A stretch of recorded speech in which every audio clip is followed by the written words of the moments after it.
নমস্কার বন্ধুরা, কেমন আছেন? আশা করি ভালোই আছেন। আমি আবার একটা নতুন রেসিপি নিয়ে চলে এসেছি উই মিক্সড উইথ সুনিতার চ্যানেলে। তো বন্ধুরা, এই রেসিপিটা হচ্ছে তরুলির একটা রেসিপি। তো দেখো বন্ধুরা, আমি কিছু তরুলি নিয়ে গোটা রেখেছি আর কিছু তরুলি কেটে নিয়েছি। তো বন্ধুরা, আমি তরুলিগুলো গোটা রেখেছি কেন, তোমাদের সঙ্গে গোটা তরুলিটা নিয়ে রাখার কারণ হচ্ছে আমি যে তরুলিগুলোকে কেটে রেখেছিলাম সেই তরুলিগুলো কিভাবে কেটে নিয়েছি সেইটা দেখাবার জন্য। তো দেখো বন্ধুরা, আমি তরুলি একটা নিয়েছি, তার পেছন দিকটা আর সামনের দিকটা কেটে বাদ দিয়ে দিয়েছি। দেখো আমি তেরছাভাবে তরুলিগুলোকে কেটে নিচ্ছি, মানে তেরছাভাবে। দেখো, এই তেরছাভাবে তরুলিগুলো কেটে নিলে দেখতেও ভালো লাগে আর জিনিসটাও মানে গোল গোল করে কাটলেও হয়। তো আমি তেরছাভাবে কেটে নিয়ে তোমাদেরকে দেখালাম দেখতে সুন্দর লাগার জন্য। তো একটু পাতলা পাতলা করে আমি কেটে নিয়েছি বন্ধুরা। তো তোমরা চাইলে একটু সামান্য মোটা কাটতে পারো। তো আমি পাতলা করে কেটে নিয়েছি। দেখো, এবার আমি সব কটা তরুলিকে কেটে নেবো, আর আগে কিছু তরুলি কেটে রেখেছি। তারপরে এদিকে আমি চিনে বাদামগুলোকে কড়াই মানে একটা ফ্রাই প্যানে ভেজে নিয়েছি, নিয়ে ঠান্ডা হতে দিলাম। দিবে আবার তারপরে একটা কড়া বসিয়ে দিয়েছি, কড়াটা গরম হতে দিলাম। তো গরম হওয়ার পর কড়াতে আমি সর্ষের তেল দিয়ে দিলাম। তো যে কোনো মানে ভাজাভুজি বলো যাই বলো, সর্ষের তেলেতে খুব ভালো যায়। তো আমি সর্ষের তেল দিয়ে দিলাম পরিমাণ মতন। সর্ষের তেলটা গরম হয়ে যাওয়ার পর আমি তাতে দিলাম জিরে ফোড়ন। জিরে ফোড়ন দেওয়ার পর দিয়ে দিচ্ছি তাতে হিং। হিং দিয়ে এবার আমি জিরে আর হিংটা ভালো করে নাড়াচাড়া করে নিচ্ছি, মানে একটু ভাজা ভাজা হবে যাতে জিরেটা ভালো ভেজে যায়, মানে পুড়ে যাতে না যায়।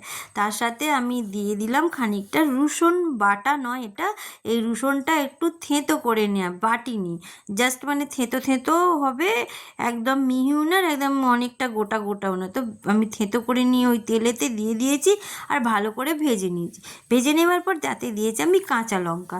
তো এই কাঁচা লঙ্কাগুলো আমার একটু পেকে গেছে, লাল লাল কালারের হয়ে গেছে, তো এটা কাঁচা লঙ্কাই ছিল। তো আমি এই লাল কালারের কাঁচা লঙ্কাগুলো দিয়ে দিলাম। তারপরে আমি রসুনটাকে ভালোভাবে ভেজে নেবার পরে আমি দিয়ে দিচ্ছি পেঁয়াজ কুচি। তো পেঁয়াজ কুচিটা লম্বা লম্বা করেও কুঁচোবেন না, একদম ছোট্ট ছোট্ট করেও কুঁচোবেন না, মিডিয়াম সাইডের কুচি কুচি করে নেবেন। তো আমি পেঁয়াজ কুচিগুলো দিয়ে দিলাম, দিয়ে আমি ওই আদা আদা নয়, রসুন আর পেঁয়াজ একসাথে ভেজে নিচ্ছি ভালো করে, কাঁচা লঙ্কা।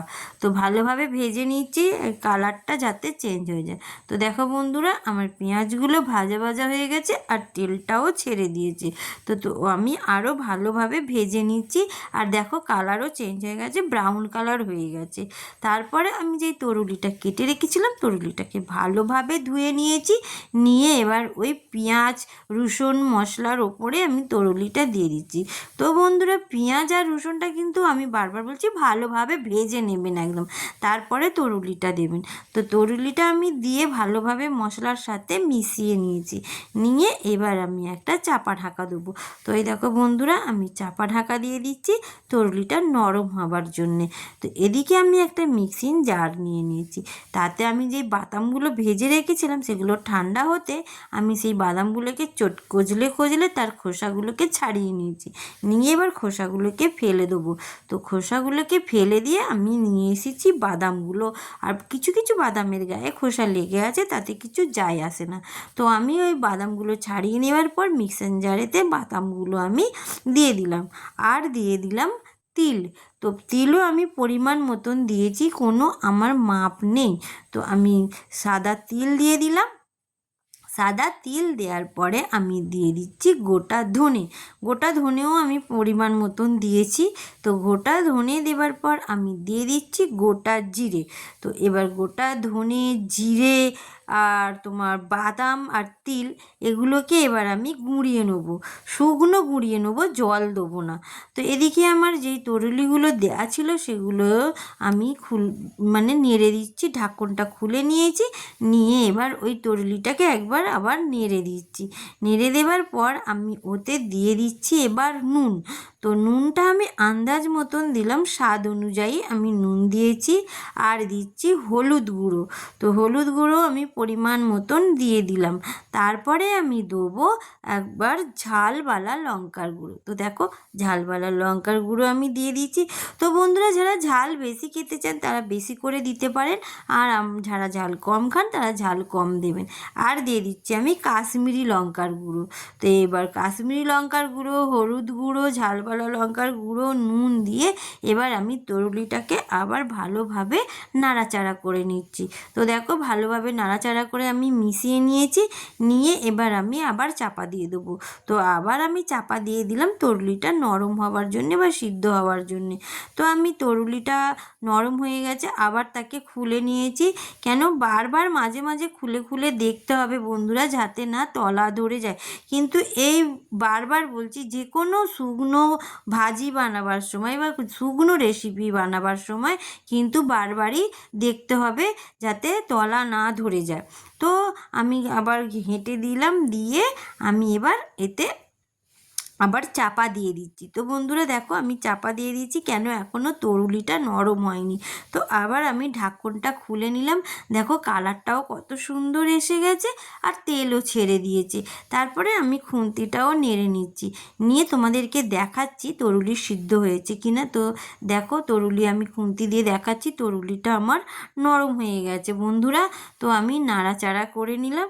নিয়ে আমি এদিকে যে শুকনো মশলাটা করেছিলাম, ধনে, জিরে, তিল আর বাদাম ভাজা দিয়ে চিনেবাদাম, সেই মশলাটা গুঁড়িয়ে নিয়েছিলাম। নিয়ে এবার আমি ওই তরুলির ওপর ঢেলে দিলাম বন্ধুরা। দিয়ে এবার তরুলির সঙ্গে আমি মশলাটা মিশিয়ে নেব। তো বন্ধুরা আমার এই রেসিপিটা যদি তোমাদের ভালো লেগে থাকে, লাইক, শেয়ার, কমেন্ট আর সাবস্ক্রাইব করবে বন্ধুরা। আর যারা নতুন বন্ধু আছো তাদেরকে আমি বলছি আমার চ্যানেলটাকে সাবস্ক্রাইব করে আমার পাশে থেকো।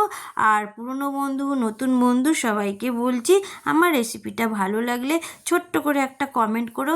তোমাদের কমেন্টের আশায় আমি থাকবো, আর তোমাদের কমেন্ট পড়তে আমার খুব ভালো লাগে। তো বন্ধুরা আমি মশলাটা দিয়ে আবার চাপা দিয়ে দিলাম। আবার চাপা দিয়ে খানিকক্ষণ পরে, মতলব 2 মিনিট পরে আমি খুলে নিচ্ছি।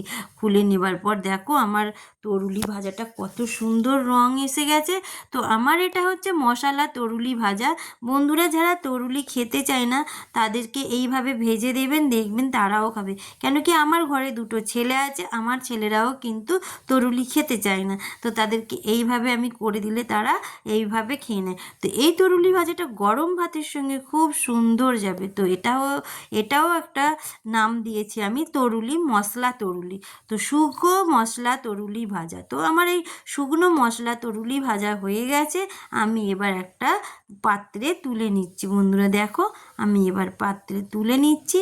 আর এত সুন্দর সেন্ট ছেড়েছে, এত দারুণ খেতে। বন্ধুরা একবার অন্তত ট্রাই করবেন এই তরুলি ভাজাটা। তো বন্ধুরা টাটা, বাই বাই, ভালো থেকো, সুস্থ থেকো, টাটা, ধন্যবাদ।